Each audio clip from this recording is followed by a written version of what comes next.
Hi everyone. So the other day I put up a post about tips for starting a pension, which got a lot of interest and a lot of questions. So what I said I'd do today is go through the 6 tips I gave and just give a tiny bit more detail on them. The first one was to start your pension early.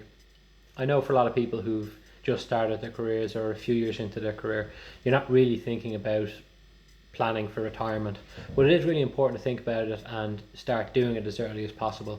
And there's numerous reasons for that. One is we're creatures of habit. So the earlier you can get into these patterns of saving and putting money in certain locations for the benefit of your long term and your retirement, the better.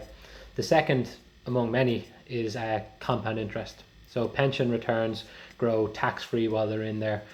You can really get the benefit of compound interest should your fund go up. And the more years it's in there, the bigger that benefit's going to be. So the earlier you start, the more compounding benefits you'd get. The second thing that I said is remember it's just an efficient savings account.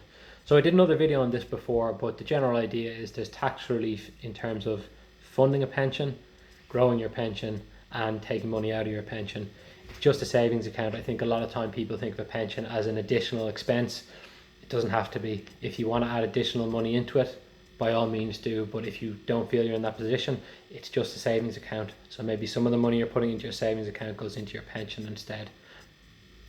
The third one, which actually works into this, is don't fund at a level you won't be able to maintain. Okay, so again, don't think of it as something where you need to put in as much money as possible. There are limits to how much you can put in anyway, but also it's an efficient savings account. It shouldn't be something where you feel like you're putting in a mode that's making you struggle from month to month.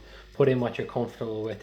You're much better having it comfortable and long term than trying to fund as much as possible for a couple of months and then stopping because it's too much. So remember to always keep that level of comfort. You will get advised in different ways to put X amount in or Y amount in, but it has to work within the context of your structure as well. Understand your personal capacity for risk. So it has to be remembered that a pension is also being funded through investments. There are different profiles for risk. It's really important to think about what your one is, what you're willing to take, what capacity you have for high levels of risk, or would you rather low levels of risk. Really important thing to consider.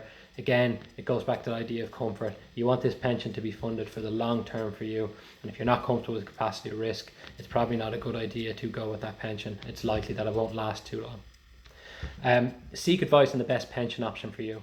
So if I go into supermarket A and ask them, what's the best milk to buy, they're not going to go and ask supermarket B, C, D, etc. to tell them which one will work best for you. So I think it's really important to get independent advice, talking about what works for you, what pensions on the market would be best for you, and constantly monitoring that as well. And that goes into our last point, which is monitoring your pension's progress.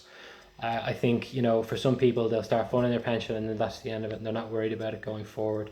But I think it's really important that you keep an eye on what it's doing. You can talk to a financial advisor who can organize this for you and also monitor it and give you reports on a regular basis. But I do think it's very important that you also keep track of it yourself. And my point about supermarkets would also work for financial advisors. It's really important to have one that you trust and you feel is competent in the area. So don't dive in with the first person if you're not happy. You can shop around, find somebody who works best for you. This is going to be a long-term thing and hopefully end with a very comfortable retirement for you.